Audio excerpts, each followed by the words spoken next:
주님을 환영하는 방법이라는 주제입니다. 오늘은 이제 호산나라는 그 단어에 좀 집중을 해보겠습니다. 저희들이 그래서 지금 본문 가운데 9절, 10절 정도에 지금 와 있다라고 생각하시면 좋을 것 같습니다. 우리의 삶은 보통 이제 험난한 여정이라고 우리가 보통 이야기를 하게 됩니다.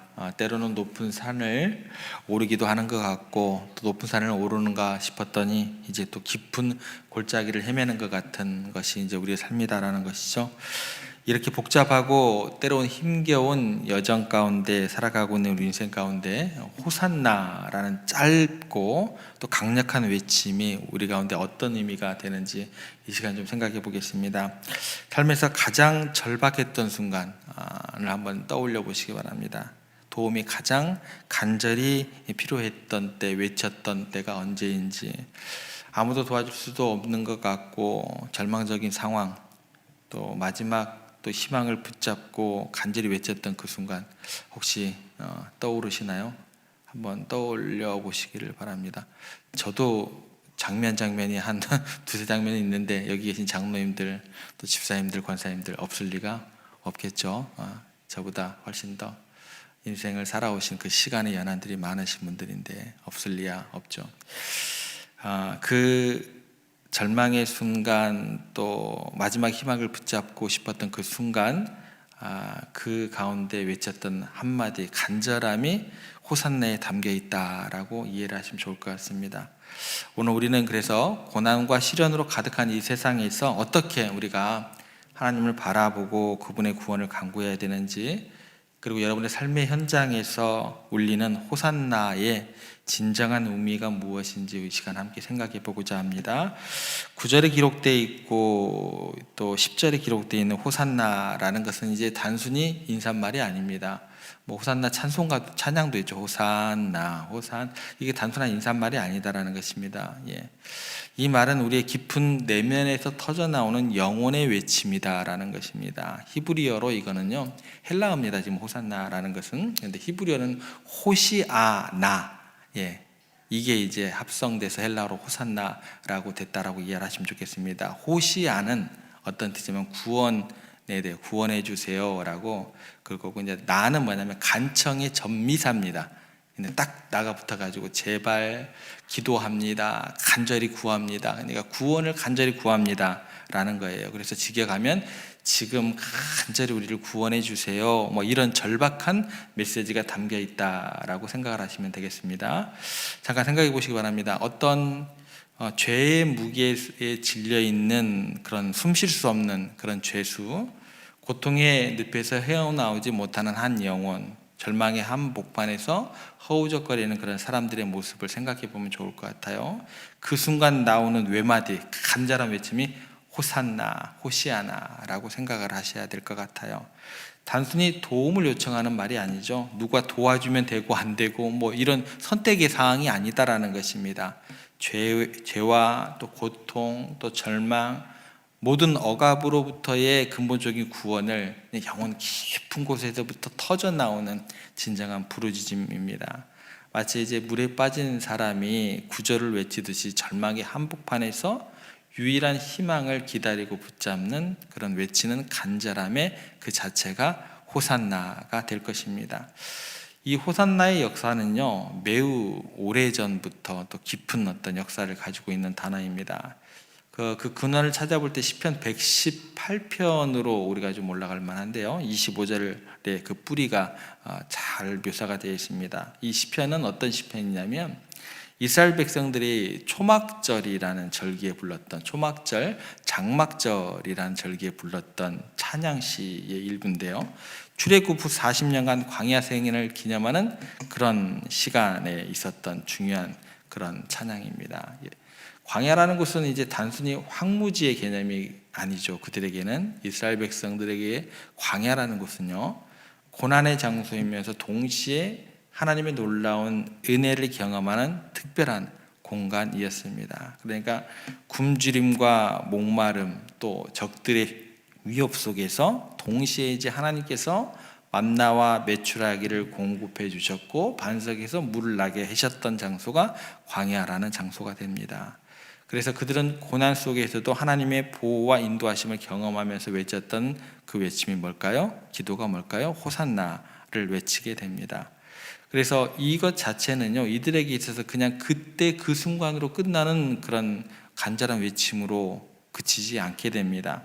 과거의 구원을 기념하는 것이 아니라 현재에도 미래에도 변치 않으실 하나님을 신실하심을 믿는 그런 강력한 신앙 고백의 한마디가 되는 거예요. 그래서 예루살렘의 상황, 예수님 당시에 이스라엘 상황은 우리가 상상하는 그 이상으로 고통스러웠습니다. 로마 제국의 가혹과 납작 아래에서 백성들은 정치적, 경제적, 종교적으로 극심한 고통을 겪고 있었습니다. 자유를 잃은 건 물론이고 가중한 그런 세금, 무거운 세금에 시달리고 있었고 종교적 자유마저 제한받는 상황 가운데서 그때 당시에 누구만 신났냐면 대제사장들과 서기관들과 바리새인들과 또 세리들만, 이런 사람들만 신이 났었던 그런 거죠. 백성들은 이루 말할 수 없는 고통, 하루 함께 해결하기 힘들 정도다라는 거예요. 이러한 절망적인 상황 속에서 그들이 생각했던 것은 뭐냐면 과거 출애굽 때 자신들을 구원해 주셨던 하나님께 다시 한번 구원을 간절히 간구하게 됩니다. 그래서 호산나라는 것은요, 단순히 그냥 종교적인 의식이 아니었습니다. 이는 로마의 압제로부터의 해방, 현실이 너무나 힘들잖아요. 현실의 그 고통으로부터의 구원을 갈망하는 정말 절박한 외침이었고, 약속된 메시아의 도래를 간절히 기다리는 그런 희망의 끈이었고, 그런 외침이었다라는 것입니다. 그러니까 우리가 지금 그 호산나라는 그 찬양의 그 멜로디는 굉장히 신이 나잖아요. 근데 그만큼 그런 어떤 즐거움이 있는, 결과적으로는 그런 즐거움이 들어갈 만한 어떤 그런 외침은 되지만, 이 사람들이 외쳤던 그 호산나라는 것은 정말 간절하고 막 절박한 심령 가운데 나온, 결과적으로 최후 승리에 대한 어떤 오늘 메시지의 마지막 부분에 그런 것까지 담겨 있는 그런 거지만, 멜로디가 그렇게 쉽지만은 않은 어떤 그런 호산나의 단어의 배경이 깔려 있다라는 거예요. 이런 간절한 외침 호산나는 그런데 과거의 외침이 그치지 않는다라는 것입니다. 단지 이스라엘 백성들의 외침에 그치는 것이 아니다라는 거예요. 우리의 삶도 마찬가지죠. 끊임없는 도전과 또 어려움과 또 시련의 연속이 되는 우리의 삶이다라는 거예요. 질병도 그렇겠고 또 경제적 어려움도 그렇겠고, 가장 어려운 게 뭐예요? 어제도 제가 어떤 분 신방을 하는데 가장 어려운 게 관계래요. 그러시죠, 여러분들? 목회를 하면서도 가장 어려운 게 관계예요. 관계. 참 이게 쉽지 않습니다. 더 나아가서 또 이런 문제뿐만 있는 게 아니라 내일에 대한 불안함, 이런 고난들이 우리를 압도하곤 합니다. 때로는 이 모든 무게가요, 우리의 어깨를 짓누르고 희망의 빛을 살금살금 가리는 그런 앗아가기도 하는 그런 무게로 다가오게 됩니다. 하지만 오늘 우리가 살펴보고 있는 호산나는요, 우리의 고난의 한복판에서 울려 퍼지는 희망의 외침이 되어야 할 것입니다. 그리고 나를 구원하소서라는 이 외침은요, 단순히 고통에서 벗어나게 해달라는 그런 피상적인 기도로 머무르면 안 된다라는 거예요.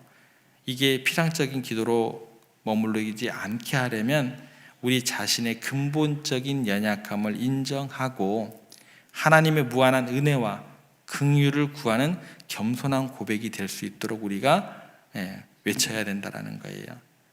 자신의 무력함을 인정하는 것이 우리의 약함이 절대 아닌 것을 기억하시기 바랍니다. 오히려 그것은 진정한 영적으로 강함의 시작이 되는 순간임을 기억하시기 바랍니다. 그래서 호산나는 우리가 모든 것을 스스로 해결할 수 없음을 인정하고 전능하신 하나님께 우리의 짐을 맡기는 순간이 된다, 그런 외침이 되도록 우리가 노력해야 된다라는 거예요.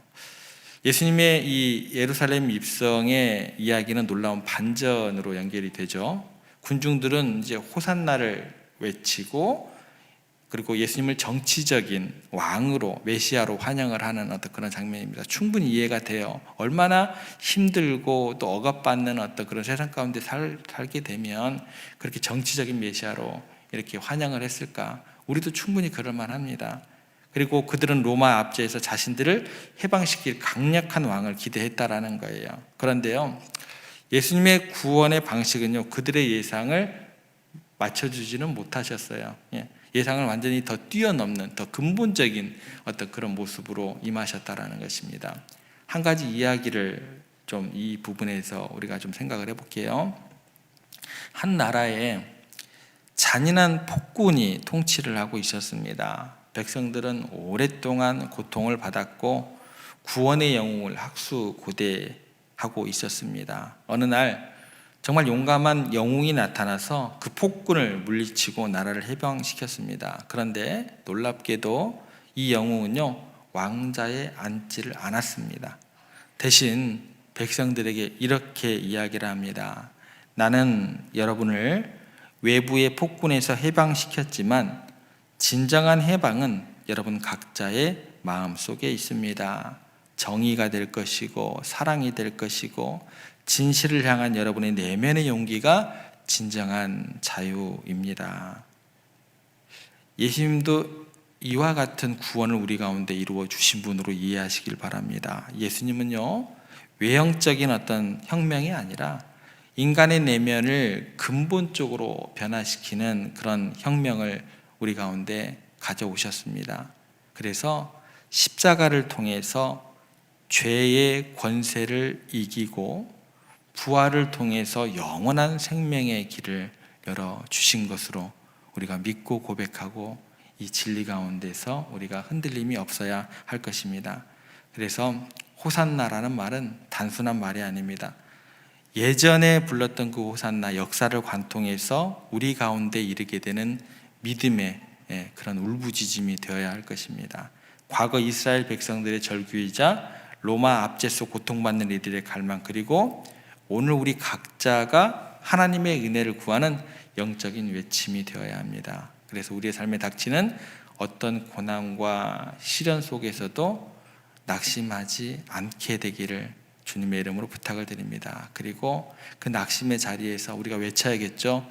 주님, 지금 우리를 구원하여 주시옵소서라는 간절한 기도, 단순한 요청으로 그치지 않게 우리가 외쳐야 될 것입니다. 이것은 그냥 우리의 현실의 문제를 극복하는 것을 뛰어넘게 됩니다. 영원한 하나님의 나라를 바라보면서, 그래야겠죠. 영원한 하나님 나라를 바라보면서 현재를 살아갈 수 있는 믿음의 고백이 되어야 할 것입니다. 그래야 우리가 더욱더 간절히 호산나를 놓지 않고 외칠 수 있게 된다라는 것입니다. 하나님의 나라를 바라보면서 현재를 살아가는 믿음의 고백이 뭐라고요? 지금 나를 구원하소서, 호시아나, 호산나라는 짧은 단어고 우리의 신앙의 고백이 될 것입니다. 여러분의 고통 가운데서, 또 혼돈 가운데서, 절망 가운데서 그렇게 우리가 하나님을 부르짖으며 나아가길 소망합니다. 그러면 그분은 반드시 응답하여 주시고 우리의 영혼을 회복시켜 주실 우리 사랑의 하나님이신 것을 믿으시고, 이 믿음의 외침을 통해서 날마다 하나님의 위로와 능력을 경험하시고 더 나아가서 영원한 소망을 향해 흔들림 없이 나아가시는 여러분들의 하루하루의 발걸음이 되시기를 주님의 이름으로 축복합니다.